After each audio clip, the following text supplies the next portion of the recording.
Estamos grabando. Vamos a darle inicio al evento. Bueno, cordial saludo para todos, especialmente para para el profe Jorge González, que nos acompaña hoy desde Chile. Su biografía es la siguiente. El profesor Jorge González Camus es ingeniero matemático y doctor en matemáticas de la Universidad de Santiago de Chile. Actualmente se desempeña como académico jornada completa en el Departamento de Matemáticas de la Facultad de Ciencias Naturales, Matemática y del Medio Ambiente de la Universidad Tecnológica Metropolitana en Chile. Su área de investigación es análisis funcional y ecuaciones de evolución, inserta en la rama del análisis matemático. Pertenece a los grupos de investigación GAFEBOL y MATBIO UTEM. Bueno, profe Jorge, muchísimas gracias por estarnos acompañándonos el día de hoy. Muchísimas gracias por aceptar la invitación y también al profesor Steven por haber hecho parte de este enlace que nos genera para tener este Science Seminar el día de hoy. Tiene toda la palabra, profesor. Perfecto. Buenos días, sí, buenos días a todas las personas que están escuchando esta charla. Estoy muy agradecido de Steven de la consideración para invitarme a exponer en este seminario. Yo conocí a Steven en un congreso de Gafebol justamente, hace unos 3 años atrás, 4 años atrás. Y he visto que algunas cosas han estado avanzando y que son cosas bien cercanas a las mías, entonces de alguna forma he leído su trabajo. Bueno, lo que concierne a hoy es explicar más o menos a grosso modo qué es lo que yo trabajo, ¿ya? O sea, es uno de los mayores focos de mi trabajo, que son sistemas semidiscretos gobernados por operadores de convolución discreta, ¿ya? Entonces, más o menos la estructura de la charla va a ser la siguiente. Vamos a hacer una introducción en la cual vamos a explicar a grosso modo cuál es el objetivo general de lo que queremos explicar hoy y un poco de historia, ¿ya? Una historia que la verdad es larga, pero vamos a resumirlo lo más posible, ¿ya? En los puntos, según yo, más importantes. Para luego dar unos preliminares de cómo funciona toda esta mecánica de ecuaciones semidiscretas, ¿cierto? Donde también involucramos resultados importantes, ¿cierto? De espacios donde trabajamos, funciones especiales, etc. Para luego dar paso a resultados, ¿cierto? Que son relativamente, ya son recientes, del 2019, 2020, respecto a todo lo que se ha trabajado acá, para luego dar unas invitaciones finalmente a unos ciertos eventos y seminarios que desarrollamos como universidad. Entonces comenzamos con la introducción. El objetivo general de esta charla, ¿cierto?, es presentar de alguna forma las herramientas y resultados, ¿cierto?, de ecuaciones de este estilo, ¿ya? Entonces son ecuaciones, ¿cierto?, lineales, que podemos ver acá, fraccionarias en sentido de Caputo, ¿cierto?, semidiscretas. ¿Por qué semidiscretas? Porque el tiempo es continuo y el espacio está considerado en la malla Z, ¿ya? Y tenemos, por ejemplo, el primer caso, ¿cierto?, donde el beta está entre 0 y 1. Entonces tenemos una condición inicial y tenemos beta entre 1 y 2, por lo tanto tenemos dos condiciones iniciales, ¿ya?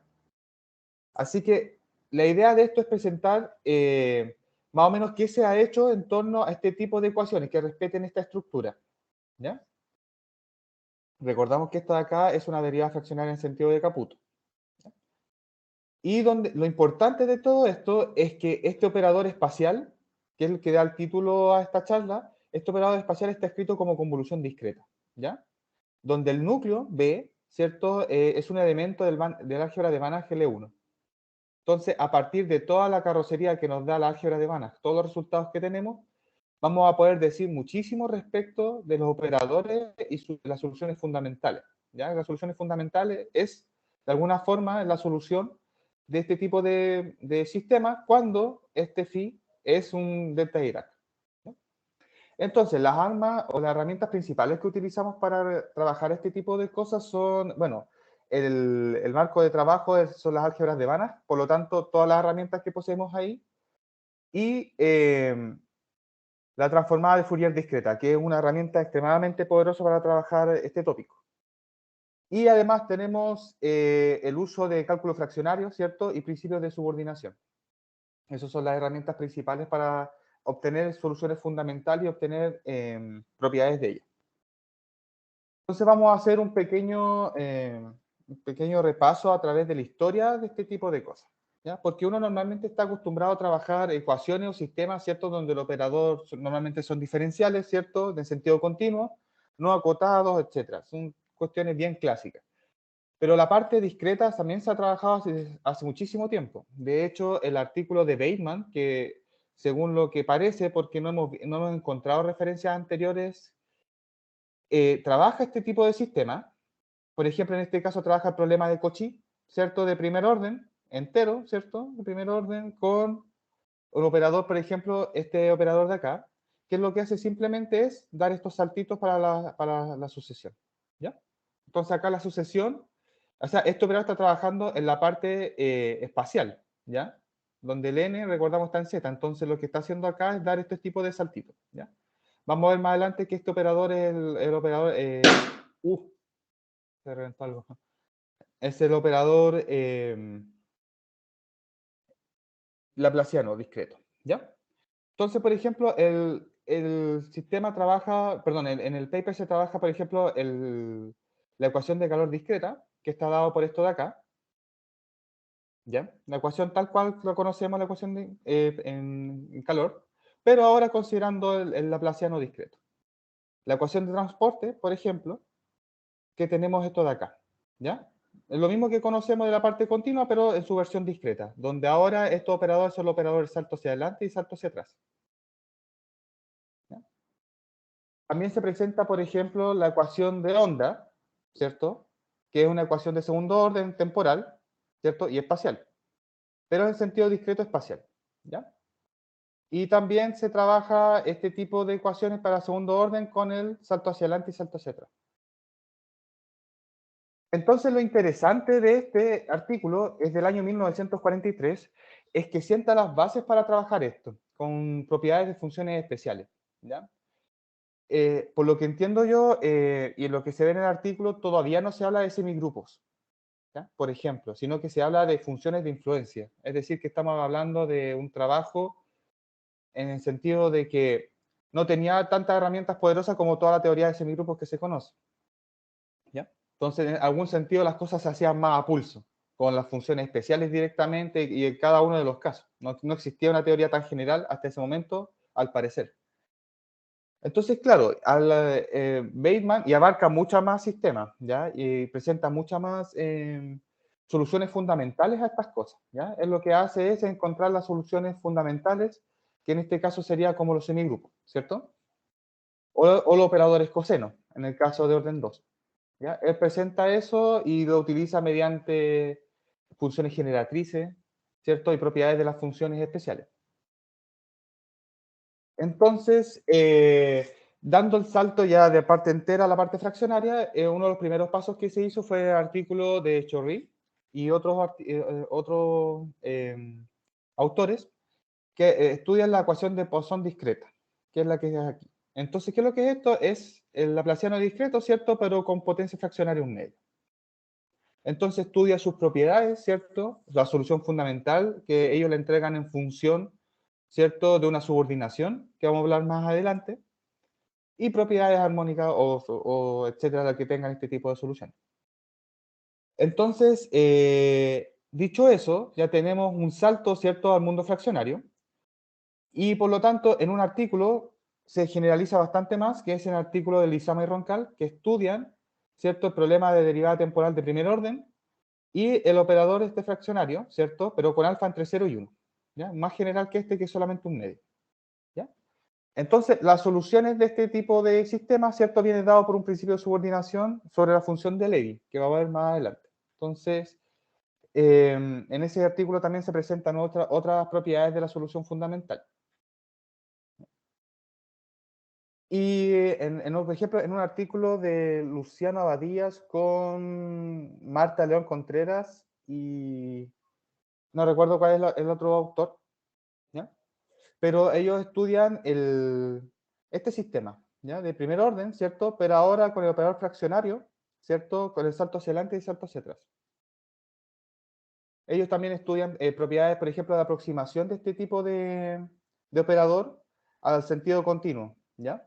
Al igual que existe un trabajo que ve cómo se aproxima de alguna forma en unos espacios de Helder, cómo se aproximan el laplaciano discreto, ¿cierto? En una malla, ¿cierto? Una malla con ancho h, a partir del h, ¿cómo se aproxima al laplaciano clásico? Y finalmente, entonces, claro, si ya tenemos el salto fraccionario para el operador, ¿cierto?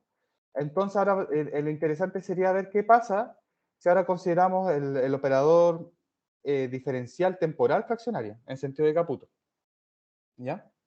Y entonces, en un artículo que es de Lizama, Killantuo y Warma, trabajan este tipo de sistemas. Y ellos encuentran la solución fundamental en términos de funciones de Levy y funciones de Wright, que son básicamente principios de subordinación.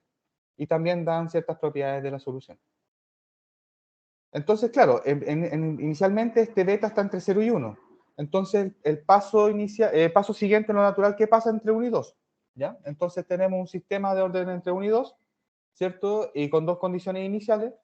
Y este fue el primer trabajo donde yo me inserté en este mundito, que también trabajé con los profesores anteriores y encontramos soluciones fundamentales en términos de las funciones de Wright generalizadas y en funciones de subordinación. Y ese artículo fue publicado en 2019. Así que de alguna forma, si se fijan todos estos problemas, ¿cierto? Todos estos problemas son, de alguna forma está involucrado el laplaciano discreto, ¿cierto? Aquí faltó el D, delta sub D, ¿ya? Porque aquí el delta sub D y delta sub D. Todos acá son laplacianos discretos, fraccionarios. Pero acá, por ejemplo, acá otro autor estudia otro tipo de operador, ¿ya? Entonces, de alguna forma, uno quisiera ver si es que existe una teoría un poquito más general que abarque todas estas juntas, ¿ya? Y la respuesta es que existe. ¿Por qué? Porque todos estos operadores se pueden escribir como una convolución discreta. Y eso es lo que vamos a ver más adelante. Entonces, las ecuaciones semidiscretas, uno podría llegar a pensar que solamente sirve como formas de aproximar cosas continuas, pero en verdad también tiene su vida propia, ¿ya? De hecho, en química, ecuaciones del tipo, como vimos anteriormente, con ciertos parámetros, puede modelar ciertos tanques, ¿cierto? Que están conectados por tubería y ver cómo se pasan la carga del tanque, de un tanque a otro, en forma de fila, ¿ya? Entonces uno puede ver que en verdad este tipo de sistemas tiene vida propia, no solamente viven como en el mundo de las aproximaciones, ¿ya? Que uno podría tender a pensar eso. En teoría de probabilidad también, para una función armónica discreta, entonces también describe el movimiento de una partícula, ¿cierto? Cómo se movería a los puntos adyacentes con probabilidad de un medio a cada una. Entonces esto también tiene un sentido, y existen muchas otras aplicaciones. Entonces, de alguna forma, esto se puede mezclar, por ejemplo, en el área de química, en el área de probabilidades, etc. Es bastante versátil este tipo de herramientas. Entonces, por lo mismo, merecen su estudio detallado. Entonces, para entender este tipo de sistemas, ¿qué necesitamos primero? Necesitamos entender de que para hacer una teoría general, nosotros vamos a considerar el álgebra de Banach L1, que es una álgebra de Banach conmutativa. ¿Ya? ¿Y qué es lo que eran estos espacios, por ejemplo, LP? Todos sabemos, ¿cierto?, de los espacios LP, de P pequeños, ¿cierto? Entonces son las sucesiones, ¿cierto? Cuya serie, ¿cierto? En Z, en el módulo de valor absoluto de este a la P, ¿cierto? Sea finito. Entonces ahí formamos los espacios LP y para el infinito tenemos la norma del supremo. Entonces, dicho eso, entonces ya tenemos bien establecido dónde vamos a trabajar, principalmente en el álgebra de Banach L1. ¿Ya? Nos va a permitir trabajar y manipular muchísimas cosas. ¿Ya? Y entonces, claro, cuando tenemos una álgebra de Banach, tenemos un producto asociado. Y el producto asociado va a ser la convolución discreta, ¿ya? Que está dado por esto de aquí. Entonces, claro, ¿cuál es la unidad? ¿Cuál es la unidad acá? Es del delta de Dirac concentrado en cero, ¿ya? Y acá otro elemento importante de la álgebra de Banach son los delta de Dirac, ¿cierto? Concentrado en n, ¿ya? Que son delta n de j es igual a 0 si n es distinto de j y delta n en n vale 1, ¿cierto? Entonces ya dijimos que esta era la unidad en la álgebra de Banach. Dame un segundo. Entonces, ¿cuál va a ser lo central de esta charla? Son lo siguiente. O sea, si tenemos una sucesión, ¿cierto? En L1, entonces podemos definir un operador. Podemos definir un operador, ¿cierto? En LP. ¿Y cómo lo vamos a definir? Por convolución. ¿Ya? O sea, ¿qué es lo que hace esta cosa? ¿Cierto? Toma la sucesión que nos tomamos anteriormente y la convoluciona con una F. ¿Ya? Y entonces, ¿cuál es la gracia que tiene esto? ¿Ya? Bueno, estos son los operadores de convolución discreta con kernel A. Y la gracia de esto es que son operadores acotados. ¿Ya? Cuando definimos operadores de este estilo, son operadores acotados. ¿Y por qué? Porque por la desigualdad de Young, tenemos que, si queremos estimar esto de acá, esto lo podemos escribir como la convolución por definición, y esto, ¿cierto? Por la desigualdad de Young, tenemos que es esto, y esto está perfectamente definido. ¿Ya? Y esto es un número finito, por lo tanto es un operador acotado. ¿Ya? Y además, incluso se puede decir que la norma que va a tener en L1, ¿cierto? Este operador va a ser la norma en L1 del kernel. Entonces, toda la información que tenga este operador va a estar concentrada en el kernel. Entonces, repito, la gran fortaleza que tiene esto es que este tipo de cosas generan operadores acotados. ¿Ya? Y como tenemos un producto en el álgebra de Banach y esto queda siempre bien definido, entonces podemos definir las potencias, ¿cierto?, de una sucesión en el álgebra de Banach. ¿Y cómo la vamos a definir?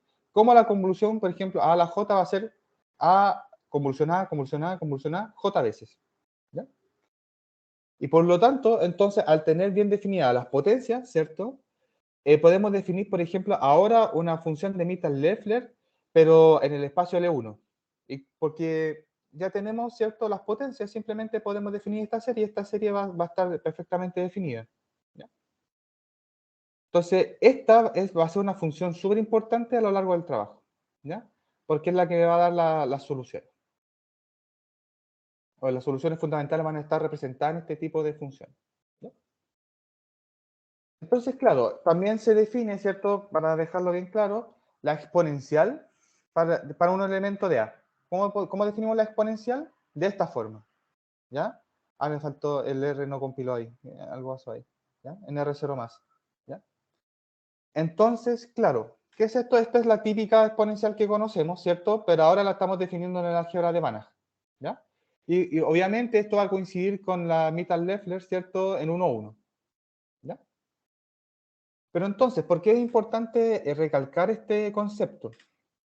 Porque, ¿cierto? Al tener un operador A, entonces, y el operador A es acotado, entonces va a generar un semigrupo, ¿cierto? Entonces tenemos una familia semigrupo de operadores para el operador A, ¿ya? ¿Y qué ocurre con esto?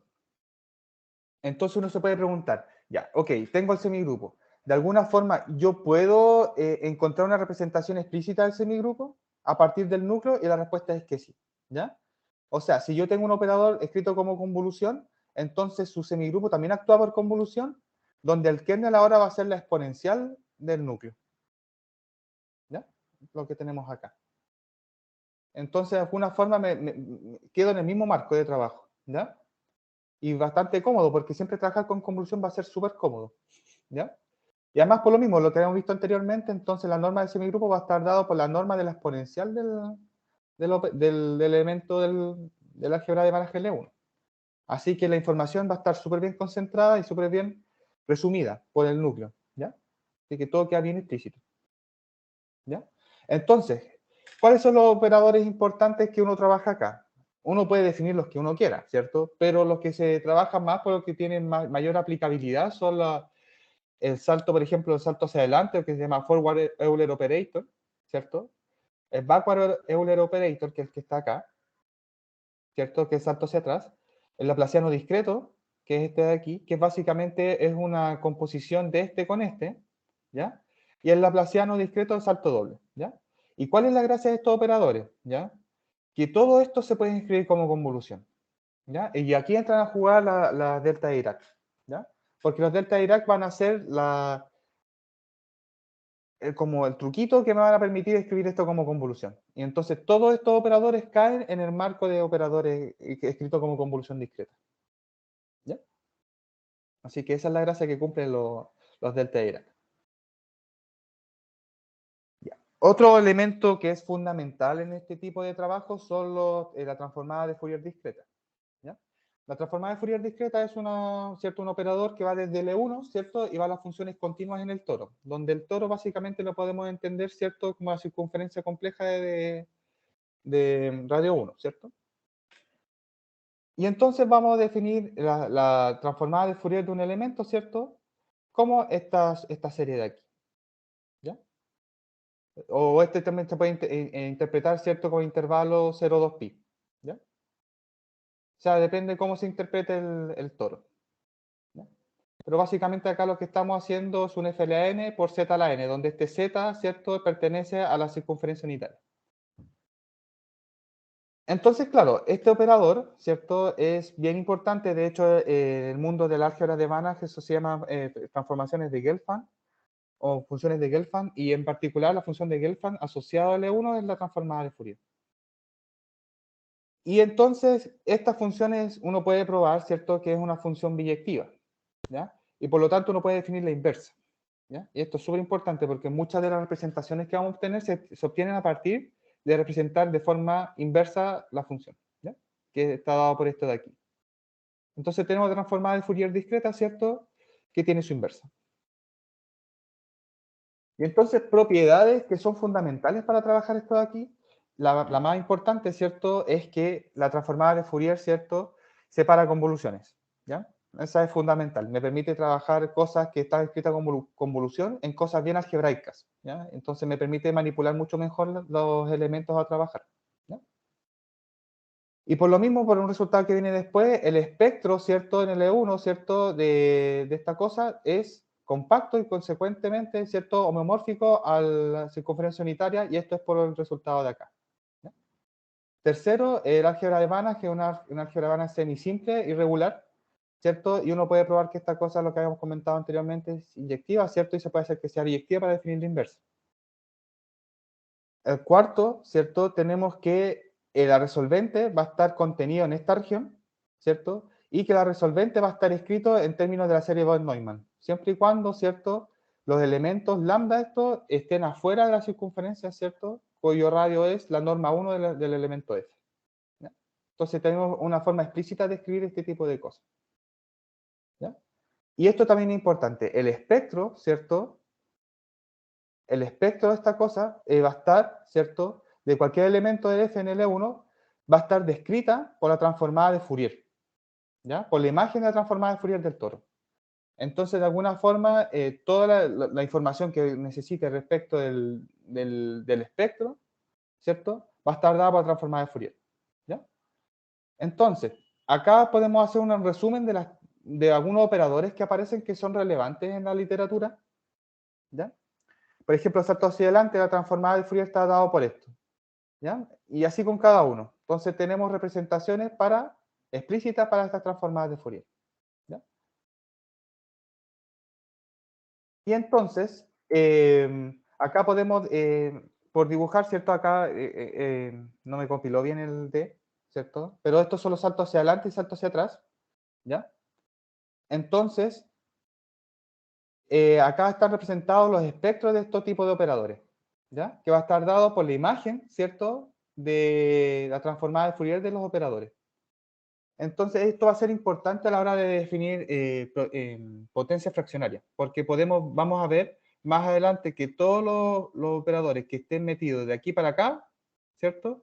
Se puede definir su transformada, esa su potencia fraccionaria, ¿ya? Pero todos estos elementos que viven aquí, en este caso, por ejemplo, estos de acá, ¿cierto? Como esto de acá, recordamos que Z está en la circunferencia unitaria, este y este son conjugados, por lo tanto la diferencia se va a la parte real, va a quedar la parte imaginaria, entonces están viviendo solamente en este eje, ¿ya?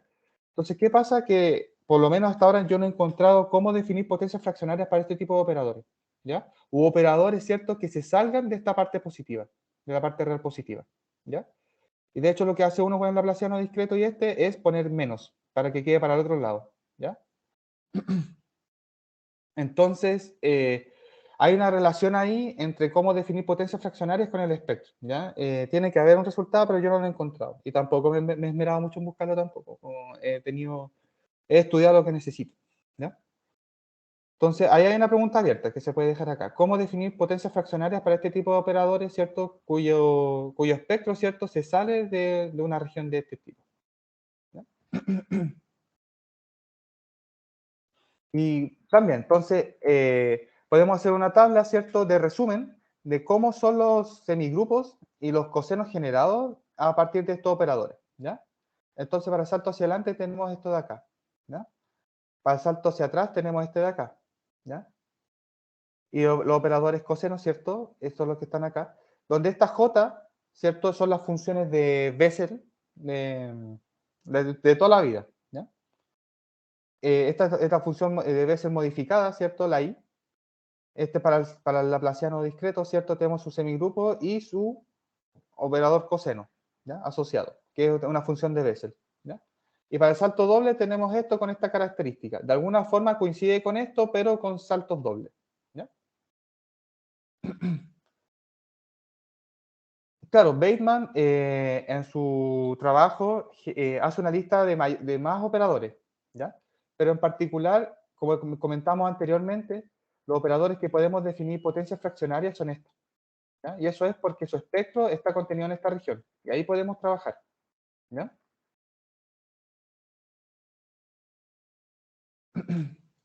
Entonces, funciones especiales que aparecen. Acá las funciones especiales son súper relevantes a la hora de trabajar este tópico, porque son las que aparecen explícitamente en las soluciones fundamentales, ¿ya? Entonces, por ejemplo, tenemos la función de Wright de dos parámetros, que se define por esta serie de acá, o por su forma integral, ¿ya? Vamos a ver que este tipo de funciones aparece en principios de subordinación, ¿ya? De representaciones integrales de la solución fundamental.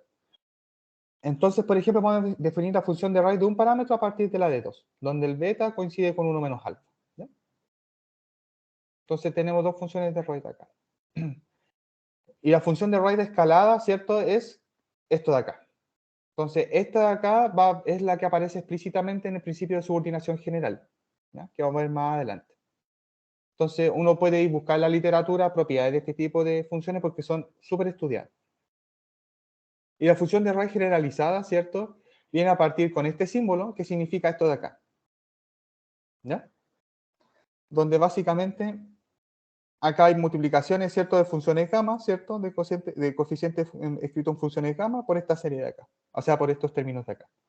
Entonces, esto de acá generaliza un montón de funciones, ¿ya? Pero este tipo de funciones, o por lo menos a nosotros nos apareció para representación de soluciones explícitas para el caso de superdifusivo, es decir, para el caso para el operador laplaciano fraccionario discreto y cuyo orden temporal estaba entre 1 y 2. ¿Ya? La función de Mittal-Leffler que habíamos mencionado anteriormente, ¿cierto? Pero en el caso escalar, ¿cierto? Que está dada por esta serie o por esta integral. Y la función de Levy, por ejemplo, la función de Levy, ¿cierto? Que está escrito por acá, es una distribución y que aparece en principios de subordinaciones para semigrupos, ¿ya? Y en otros contextos también aparece como principio de subordinación, ¿ya? Es una función bastante relevante, que vamos a ver más adelante como resultado.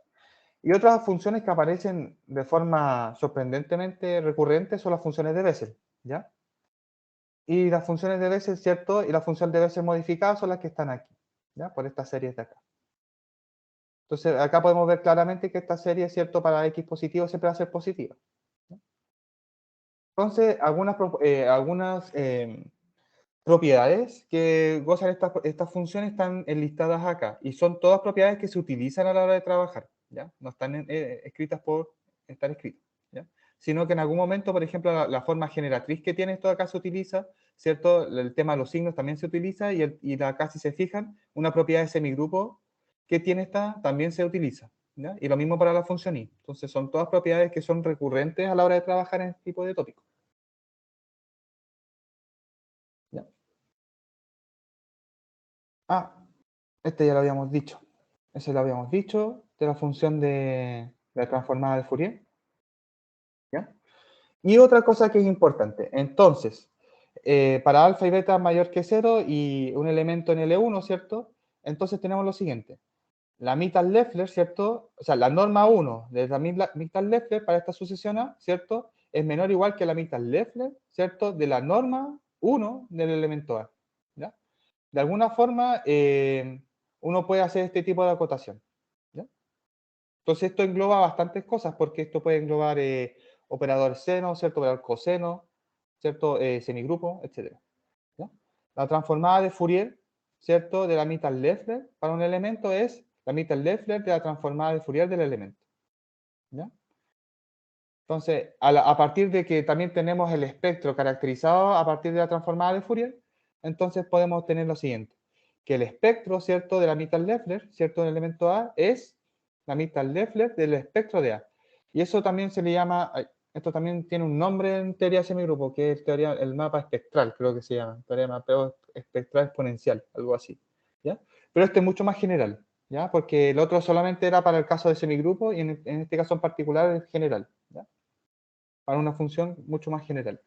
Y tenemos una relación entre las funciones de Wright, ¿cierto? Y la función de Mittal-Leffler con parámetro gamma 1, que es lo que está aquí, ¿ya? Algo parecido a una transformada de Laplace. Todo este tipo de propiedades se utilizan a la hora de trabajar, ¿ya? Entonces, potencia fraccionaria. Habíamos comentado de que hasta ahora hemos trabajado solamente ciertos operadores de diferencia, del caso entero, ¿ya? Y habíamos comentado de que a partir del espectro uno podía ver si con alguna técnica uno podía obtener potencia fraccionaria, ¿ya? Y entonces es la siguiente, vamos a tener alfa entre 0 y 1 y A un elemento de tal forma de que la exponencial que se genera, ¿cierto?, es uniformemente acotado, ¿ya? Entonces, a partir con esto de acá, entonces uno puede definir esta potencia fraccionaria, ¿ya? Con esta representación de acá, donde esto de acá representa el semigrupo, ¿ya? Y este es el delta Dirac. Entonces, esta cosita de aquí se le conoce como la fórmula de Balakrishnan, ¿ya? Entonces, esto me va a permitir encontrar de alguna forma representaciones explícitas, ¿cierto? De potencia fraccionaria, ¿cierto? Siempre y cuando el operador sea uniformemente acotado, ¿ya? Y como comentábamos anteriormente, eso tiene relación con el espectro, ¿ya? Y en el caso de que el espectro esté concentrado en algún lado, en una región, ¿cierto? Se puede de alguna forma definir la potencia fraccionaria. Pero en el caso, por ejemplo, que se salía, eso ya se pierde. Y no sabemos cómo abarcar potencia fraccionaria. Hasta ahora yo no he visto cómo encontrar potencia fraccionaria de ese tipo de cosas. Entonces, claro, ¿qué es lo que hace uno para encontrar esto de acá? ¿Qué es lo que hace? Uno toma la transformada de Fourier de esto, uno ve que esto es la transformada de Fourier de ciertas cosas, y al fin y al cabo uno encuentra de que la transformada de Fourier de esto de acá va a ser un símbolo por la transformada de Fourier del elemento, ¿ya? ¿Cómo actúa este sobre un elemento? Va a ser un símbolo por la transformada de Fourier. Entonces significa que si yo tomé la transformada de Fourier de esto, se escribe como una multiplicación, significa que esto proviene de una convolución. Entonces significa que esto de acá va a provenir como la inversa del símbolo por, ¿cierto?, el elemento, ¿ya? Y es lo que está aquí, ¿ya? Entonces, con alfa entre 0 y 1, ¿cierto?, podemos definir estas cositas de acá, ¿ya? Podemos definir las potencias fraccionarias para el salto hacia adelante, el salto hacia atrás, ¿cierto?, para el laplaciano discreto y el laplaciano discreto salto doble. Y van a quedar escritos como convolución, por la técnica que les comentaba anteriormente, ¿ya? Entonces acá, ¿cierto? Donde, de alguna forma, el K se encuentra en el álgebra de Banach como una potencia fraccionaria del kernel, y así para cada uno, lo cual tiene sentido, pero en el sentido concreto es poco práctico, ¿ya? Porque no me deja trabajar bien, ¿ya? Me deja escribirlo como convolución, pero en particular esto de acá es difícil de manejar, no sé, no sabría bien qué hacer, pero se puede llevar una forma explícita utilizando las transformadas de Fourier inversa, ¿ya? Y para eso vamos a definir esta secuencia. Vamos a definir esta sucesión, ¿cierto? K alfa de n como esta cosita de aquí, ¿ya? O esta cosita de aquí. Esto de acá tiene bastante historia, ¿ya? Esto ha sido bastante estudiado, este tipo de núcleo, en otros lados, ¿ya? Entonces, habíamos dicho que la transformada de Fourier de esto, ¿cierto?, va a coincidir con esto de acá, con este de acá, ¿cierto? Y de alguna forma esto también se puede escribir a partir de ciertos delta de Dirac con estos núcleos de acá, ¿ya? Y en particular, entonces, con el teorema espectral que habíamos visto, ¿cierto?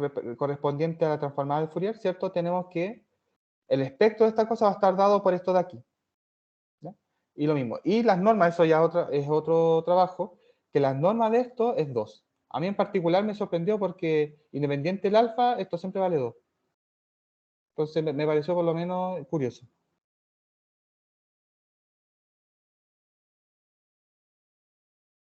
Entonces recordamos, entonces significa que esto de acá tiene una forma explícita a partir de este núcleo de acá. Entonces eso es lo que uno va a trabajar después.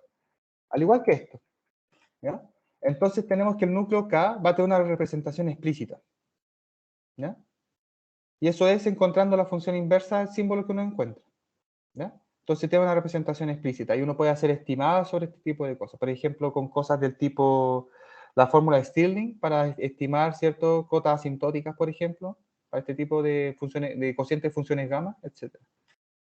¿Ya? Además, se puede ver que este KD se puede escribir como convolución de los dos núcleos anteriores. ¿Ya?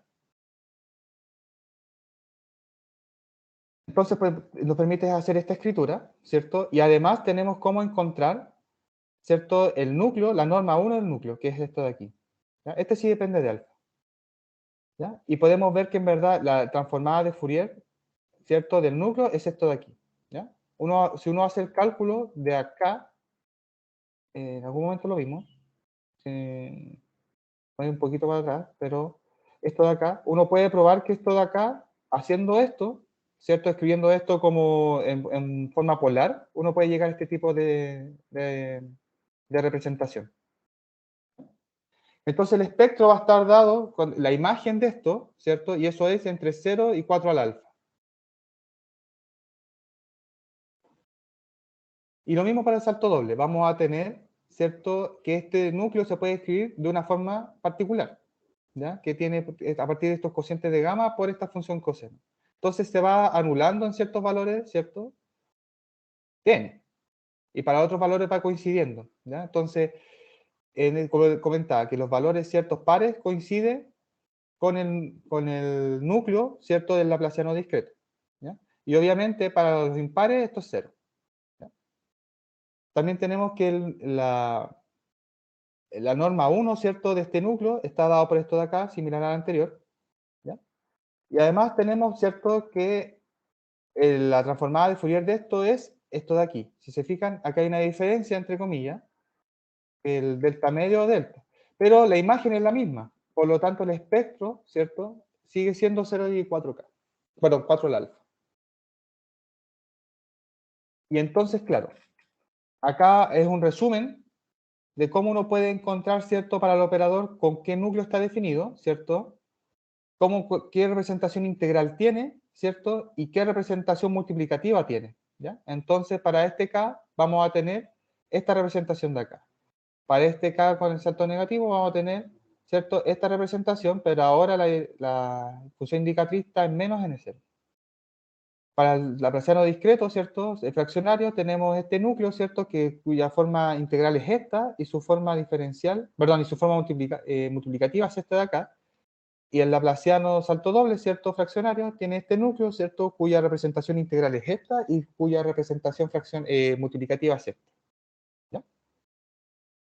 Así que a partir de este tipo de cosas que está hecho por separado, ¿cierto? En distintos trabajos, uno hacía estimativas. ¿Ya? Y acá un resultado que, como si yo tengo una potencia fraccionaria, ¿cómo yo puedo representar, ¿cierto? El semigrupo generado. ¿Ya? Y hay un resultado para eso. ¿Ya? Entonces, si tenemos una sucesión, ¿cierto? Entonces, el semigrupo asociado a la potencia fraccionaria de este operador va a estar dado por este principio de subordinación en principio de Levy. ¿Ya? Y si se fijan acá, aparece el semigrupo para la entero, el caso entero, ¿cierto? Pero multiplicado, ¿cierto? Con esta función de Levy. De alguna forma, este es el que lo hace bajar al grado alfa. ¿Ya? Aquí está concentrada la potencia fraccionaria. ¿Ya? Entonces, este es un resultado conocido y que se utiliza bastante a la hora de, por ejemplo, hacer estimaciones para cosas fraccionarias. O sea, para semigrupos de potencia fraccionaria. ¿Ya? Y tenemos entonces el resultado general para el objetivo que habíamos comentado al principio, que es, ¿cierto? Tenemos dos condiciones iniciales en el EP y tenemos una función g con estas características. ¿Ya? Y además la función g, ¿cierto? es finita para conectos supremos, ¿no? Tiene con ciertas características. Esto es para que todo converja y esté bien, ¿ya? Entonces, para beta entre 0 y 1, tenemos que la solución va a estar dado por esta convolución discreta, ¿cierto? De la condición inicial con esta mitad Leffler y la convolución, ¿cierto? Discreta y continua, de alguna forma, de, ¿cierto? De la mitad Leffler, esta de acá, con la no homogeneidad, ¿ya? Y para el caso entre 1 y 2, vamos a tener lo mismo, o sea, la solución va a estar representada en términos de mitad Leffler, ¿ya? Con convolución discreta con la primera condición inicial, con la segunda condición inicial y con la no homogeneidad, ¿ya? Y aparte, en todos estos casos, ¿cierto? La función solución, ¿cierto? Está en el EP, ¿ya? Entonces, eso va a estar dado a partir de estas condiciones en el EP. Entonces, claro, esta es una representación directa, pero de alguna forma me gustaría ver si yo puedo obtener representaciones integrales. A veces las integrales son más fáciles de manejar, ¿ya? Por ejemplo, para hacer ciertas estimaciones, etc. Entonces, dado un elemento en L1, ¿cierto? Vamos a hablar de la mitad Leffler modificada, pero en L1 ahora, que es similar a la que habíamos visto en el caso escalar, pero ahora en el álgebra de Banach L1, ¿ya? Y a partir de eso, entonces podemos decir que esta sucesión S, alfa eta 1 es coma, alfa eta 2 más beta prima de t, a, está escrita por esta subordinación de acá, ¿ya? Entonces, este es un caso bastante general, ¿ya? Súper general. Entonces, la que me hace la gracia acá es la mitad Leffler modificada en el álgebra de Banach, ¿ya? Y claro, entonces uno, como es tan general, vamos a ver unos casos particulares que son bien conocidos. Por ejemplo, si consideramos para B un elemento en L1, entonces si consideramos eta 1 igual 2, eta 2 igual a 1 y alfa igual beta prima igual a 1 medio, obtenemos la fórmula de Weierstrass, que dice cómo obtener el semigrupo a partir del coseno, ¿ya?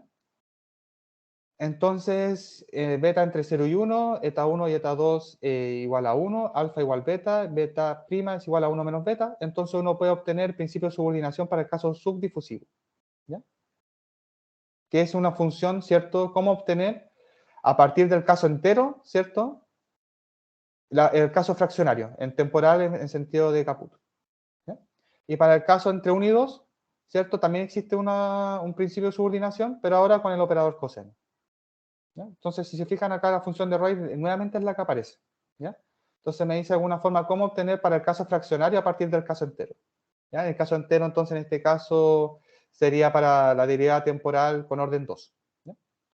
Entonces, todos estos resultados, el resultado general que obtuvimos, por lo menos en este artículo, que fue publicado en 2021, que son, repito, son resultados súper recientes, engloban muchos resultados que se conocían de antes, ¿ya? ¿Y de dónde nace todo esto? Porque todas estas cosas están escritas como convolución discreta, ¿ya? Entonces, muchos trabajos que quizás se hacían por separado, en verdad existe una teoría única que uno puede abarcar todo esto, ¿ya?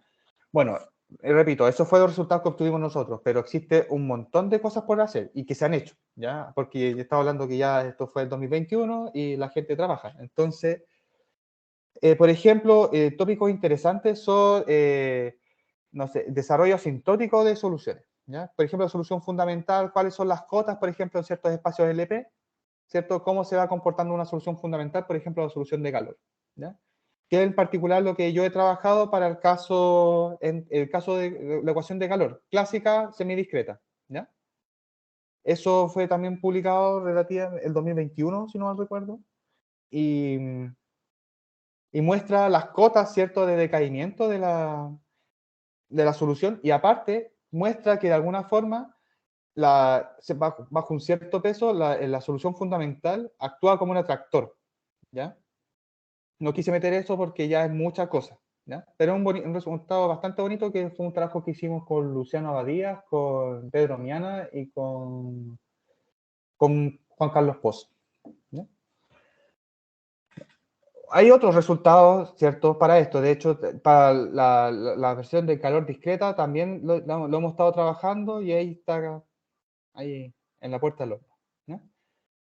También existen otros resultados, por ejemplo, soluciones fundamentales, que cómo escriben la solución de una forma de promedios en el infinito, ¿ya? Que son resultados de Slavik. Slavik es un autor, no recuerdo de qué país es, pero se ha dedicado bastante a este tipo de ecuaciones involucrando operadores de diferencia. ¿No? Entonces, resultados de aproximación a la contraparte continua, es lo que comentamos en algún momento. Hay un resultado, por ejemplo, de ver en espacios de Helder cómo se aproxima el laplaciano fraccionario discreto al caso continuo, como términos de operadores, ¿ya? Y lo mismo con el salto hacia adelante y salto hacia atrás, pero con una derivada de Marchot, creo que se llama, ¿ya? Las tasas de decaimiento en espacios de Helder, ¿ya? En función de que el H se va haciendo pequeño. Y otros resultados que yo no he visto todavía, pero que es interesante, que en particular me ha llamado bastante la atención, es ver cómo se aproximan las soluciones fundamentales del caso discreto al caso continuo, ¿ya? Con qué tasa de decaimiento se va aproximando, en función de los parámetros. Y entiendo que no está hecho. Y es algo que yo he tratado, por lo menos visto de tratar de cómo abarcarlo y no se me ha ocurrido, ¿no? Casos no lineales. Por ejemplo, ya solamente acá hemos abarcado cosas lineales, ¿cierto? Pero también existen cosas no lineales. Yo en particular he estado trabajando en un caso general de un cierto caso no lineal, ¿ya? Pero existen muchísimos más. Así que esto también, hay todo un campo de trabajo acá, ¿ya? Y que comentamos también tiempos de escalas temporales discretas, por ejemplo. Cómo yo abarco ahora sistemas, pero, ¿cierto? La parte temporal no es continua, sino que es discreta, ¿ya? Entonces hay toda una teoría, por ejemplo, métodos de transformadas de Poisson, ¿cierto? Que es una herramienta súper poderosa, que es un puente entre el mundo continuo y discreto. Entonces ahí uno puede sacar y hacer trabajitos y sacar resultados nuevos. Entonces hay todo un campo también en el cual se puede trabajar. Y bueno, lo que comentábamos, las referencias, ¿cierto? De este trabajo, o sea, existen muchísimas más, pero las que yo considero céntricas sería el trabajo de Luciano con Marta León y Torrea, ¿cierto?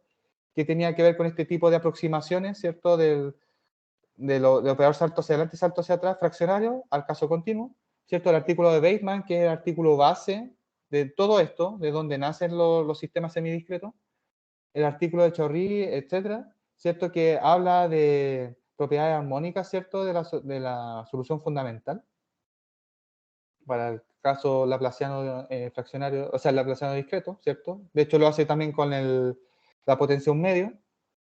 El trabajo que comentaba yo, que el cual me inicié, que fue el trabajo del superdifusivo, ¿cierto? Que fue encontrar la solución fundamental en términos de funciones de Real generalizada. El caso general, que es el resultado general de esto, fue en este artículo, que trabajé junto al profesor Carlos Lizama y al profesor Pedro Miana, ¿cierto? Que fue publicado en 2021. Y el trabajo base, ¿cierto? Uno de los trabajos bases que fue el caso subdifusivo, ¿cierto? Que fue trabajado por el profesor Keyantu, Lizama y Walma. Entonces, si se fijan, estos resultados, como para ir cerrando esta parte, son resultados recientes, porque de alguna forma esta parte semidiscreta ha estado bien dormida, ¿ya? Pero en función de lo que he leído, como a partir del 2011, 2012, empezaron a salir bastante más trabajo, ¿ya? Entonces acá hay mucho por hacer, siento yo. Hay bastante trabajo por hacer y bastante interesante. En lo particular es un tema que me gusta mucho. Y entonces ahora quisiera tomarme un minutito del tiempo de esto para hacerles una invitación, ¿cierto? Primero al seminario MATBioUTEM, que son seminarios mensuales que se enfoca, ¿cierto?, a exponer resultados con modelos biológicos, por ejemplo, predador-presa o modelos SIR, etcétera, ¿cierto?, modelos epidemiológicos, etcétera. Y entonces, si alguien tiene un trabajo que le interesa exponer, me puede contactar directamente, porque en este momento yo soy el organizador, o puede decirle a Steven que le dé mi contacto, ¿ya? Si quiere hacerlo de forma más personal. Porque siempre hay interés de conocer nuevos temas que se estén trabajando e incluso generar nuevas redes de contacto, ¿ya? Así que es súper importante que podamos generar nuevos colegas, de alguna forma. La revista Modelamiento Matemático de Sistemas Biológicos es una revista, ¿cierto?, del grupo MATBioUTEM, que está buscando ciertos trabajos que estén relacionados con conceptos que mencionamos anteriormente, ¿ya? Así que le dejamos la invitación para que se atrevan a publicar con nosotros. Y un workshop, que es el sexto workshop que es anual, ¿cierto? Partió hace unos años atrás, que es modelamiento matemático de sistemas biológicos. Entonces, este va a ser un workshop que va a constar del día martes 17, jueves 19 y viernes 20 de enero. ¿Ya? La modalidad es semipresencial, ¿ya? O sea, va a ser presencial acá en Chile, ¿cierto? La gente puede venir, pero también va a estar vía remota. Así que si alguien quiere participar, ya no sé si en verdad hay espacio, estaría aventurándome un poco, pero nunca está de más preguntar. Pero por lo menos queremos dejar la invitación para que puedan asistir a las charlas, ¿cierto? Y que puedan informarse de los trabajos que se están haciendo respecto a este campo. ¿Ya? Y bueno, muchísimas gracias a todas las personas que consideraron eh, mi persona para poder exponer. Y repito, todo este tipo de cosas, yo estoy súper abierto a ver si es que hay ideas nuevas para poder si se puede salir un nuevo trabajo en el punto de vista de cosas semidiscretas que vimos en esta charla o cosas biológicas, ¿ya? Que es la cual es el mundo que me estoy metiendo ahora. Así que eso, muchísimas gracias. Dejo el paso al moderador. Muchas gracias, Jorge, doctor Jorge, por la presentación y además la invitación que nos hace al final, muy pertinente en este espacio. De pronto, para recordarte que aquí no solamente están presentes personas con formación en matemáticas, sino de todas las áreas afines a las ciencias naturales. Y además tenemos presencia de estudiantes de nuestra universidad de diferentes carreras. Y pues la invitación que hace al final es muy interesante y me imagino que muchos la tendrán en cuenta. Creo que fue una presentación en donde nos ilustró desde tu motivación para realizar el trabajo hasta los resultados que consiguieron y pues es muy importante para personas que como yo trabajamos en esta línea y también para personas que van a incursionar en ella. Nuevamente te digo, una charla muy interesante. Ahora vamos a abrir el espacio para las preguntas y posteriormente damos cierre a la conferencia. Aquí un compañero de trabajo, profesor Edwin Rodríguez, profesor de matemática, nos hace la siguiente pregunta. Doy la posibilidad, Edwin, de que si quieres te habilito el micrófono para que la digas o pues la leo, lo que tú consideres. Ya te la voy a abrir. Ya te voy a habilitar para puedas decir la pregunta mucho mejor. Listo, Edwin, estás habilitado para abrir el micrófono. Muy buenos días, doctor Alejandro. Bueno, la pregunta puntual es referente a los espacios de Hilbert y en particular a los espacios de métricas indefinidas. El trabajo a mí me parece interesante porque yo estuve trabajando lo que son las estrellas álgebras. Estuve trabajando las estrellas álgebras y luego fueron inducidas por unos productos internos. En esa parte de los productos internos nosotros estudiamos lo que son las estrellas álgebras inducidas por productos internos no degenerados y en particular en espacios de métricas indefinidas. La pregunta que quiero hacerte es que, bueno, tu trabajo veo que tiene cosas muy semejantes en relación a eso y me gustaría saber si has estudiado la posibilidad de trabajar estos espacios en espacios de dimensión infinita, como los espacios de métrica, como los espacios de Crane, que son espacios de métricas indefinidas. Mira, la verdad es que la primera vez que escucho esos espacios de Crane, así que te diría que no. Como te digo, este es un paso natural de cuestiones que se han ido construyendo por escalón, básicamente. Entonces, como te digo, esto está súper nuevo. De hecho, hace poco salió un resultado de funciones de este estilo, por ejemplo, donde hay un dumping, por ejemplo. No sé si estoy compartiendo pantalla. Sí.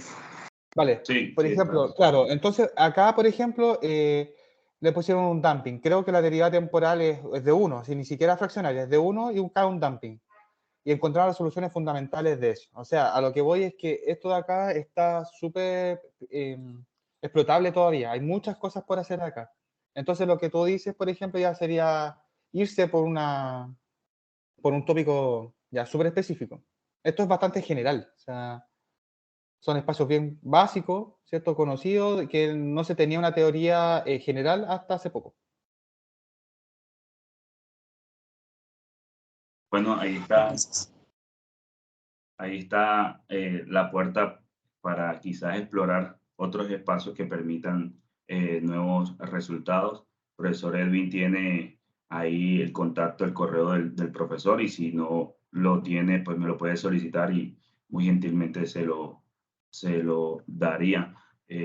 Siempre se están dando estos espacios, generan ese tipo de conversación que posiblemente puedan obtener nuevos resultados con respecto a la línea de investigación que se está trabajando.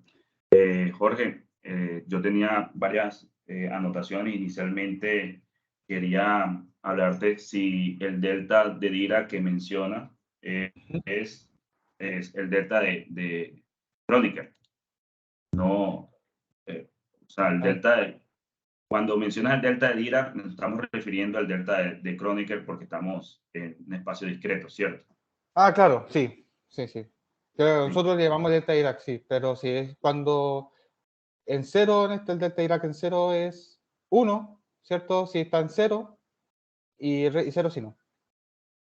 Sí, Sí, porque sí, las personas que trabajan siempre en continuo tienen la claro, definición distribuciones. de delta de Dirac como infinito y cero, y aquí Claro, lo que estamos distribuciones. trabajando es en su versión discreta, que es Claro, conocida como el delta delta de Kronecker. Kronecker.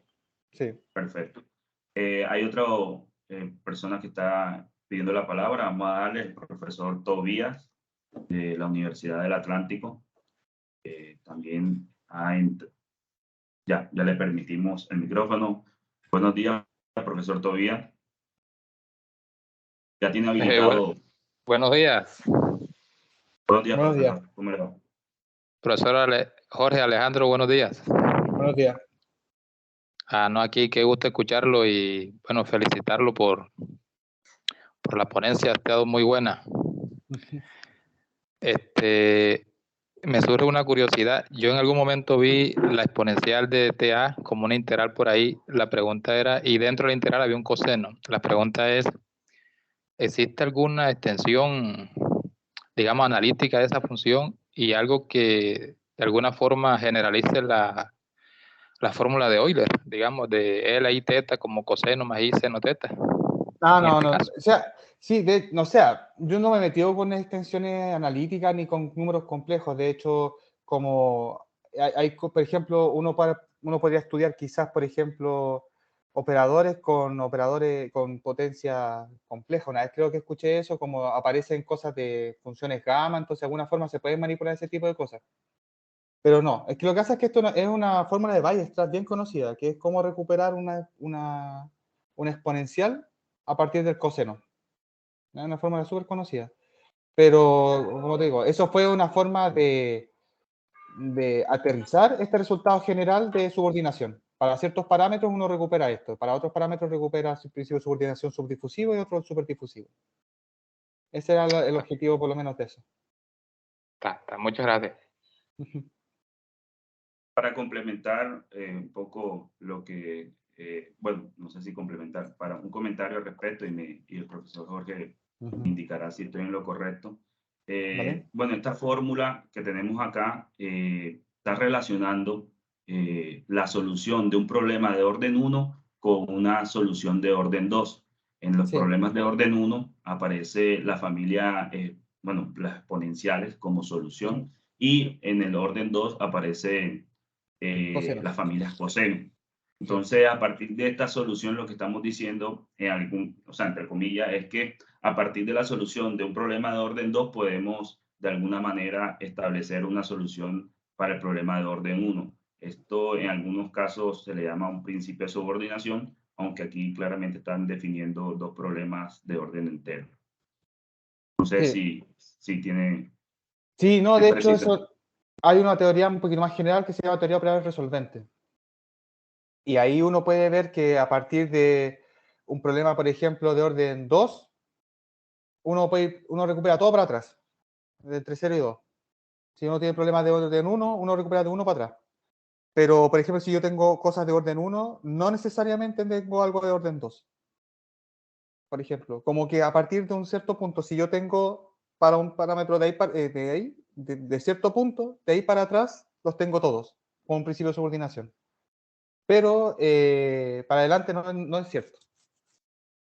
Listo. Sí. El profesor Rodríguez, profesor de nuestra Universidad, Miguel Rodríguez, pidió la palabra. Ya tiene habilitado el micrófono, profe, para que pueda realizar su pregunta. Profesor es profesor de física. Vale. Aló, aló, aló. Buenos días, buenos días. ¿Se me Hola, escucha? buenos días. Sí, se escucha súper bien. Muy bien, buenos días. Mucho gusto, profesor Jorge. Gracias Mucho gusto. por la charla, excelente. Y bueno, y buenos días a todos. Gracias, profe Steven. Bueno, yo estoy particularmente interesado en este tema. Claro, no tengo los conocimientos detallados del análisis matemático, pero como físico tengo interés. Entonces, quiero, profe, y me va a disculpar porque en la primera parte de la charla, por problemas de conexión, no escuché la motivación del exponente. Tengo varias preguntitas, pero quiero comenzar con esta. No escuché la motivación del exponente fraccionario. ¿Por qué está interesado en el exponente fraccionario particularmente? Porque uno, en las ecuaciones diferenciales que manejamos normalmente, no tenemos un exponente fraccionario. Eso por ahí. Segundo, profe, estaba también interesado bueno, ¿en qué pasa con el stencil que está usando? Porque usted planteó un stencil, si mal no recuerdo, un stencil de 3 puntos. Entonces, yo quería saber si la teoría de alguna manera era sensible al número de puntos que utilizaba en la discretización. Si utilizaba, por ejemplo, un stencil más largo de 5 puntos o de 7, si eso de Esto, alguna por ejemplo. Esto, por Y ejemplo. luego, cuando plantea, digamos, cómo discretiza exacto, como por ejemplo ese, ¿verdad, profe? Ahí Sí. cuando construye el operador discreto. Entonces, preguntando qué pasaba si aumentaba el número de puntos, porque cuando uno está resolviendo ese tipo de discretización, muchas veces la estabilidad de la solución depende del número de puntos que uno incorpore, ¿cierto? O Entonces, como discretice. Si discretiza así o así, por ejemplo. Otras cosas diferentes. sí, entonces creo que mi punto, mi pregunta, el punto final es, la estabilidad de la solución que usted obtiene allí, digamos que lo hace a través de la metodología que está implementando, profe, está asegurada, es decir, yo puedo asegurar que en el tiempo, por ejemplo, las soluciones no van a diverger o van a alejarse de la solución real para el problema que está resolviendo. Mira, es que justamente es, por ejemplo, lo que te comentaba como problemas abiertos. Porque, por ejemplo, soluciones fundamentales de sistemas, por ejemplo, de este estilo, no hay resultados de cómo se aproxima el resultado, el discreto al continuo. Entonces, por lo menos de este estilo, con cosas desde el punto de vista de análisis funcional. No sé si en teoría de análisis numérico hay ese tipo de cosas, pero por lo menos desde este punto de vista no lo hay, así como una especie de cota en función del ancho de la malla, por ejemplo, o en función del número de puntos. Eso no se ha hecho todavía para este tipo de cosas, en este campo. Quizá en análisis numérico pueda encontrar resultados, pero no lo he visto. ¿Ya? Eso no lo he visto. Y segundo, algunas cosas se utilizan potencias fraccionarias porque de alguna forma las potencias fraccionarias recuperan conceptos de memoria, cosa que no tiene el caso entero. ¿Ya? Y no Entonces, está claro, ¿cómo? disculpe, profe, entonces para aprovecharlo allí, no está necesariamente conectada con conceptos de fractalidad ni nada por el estilo. De fractales, ahí no sabría decirte. No sabría decirte. Si hay fractales metidos acá, no sé.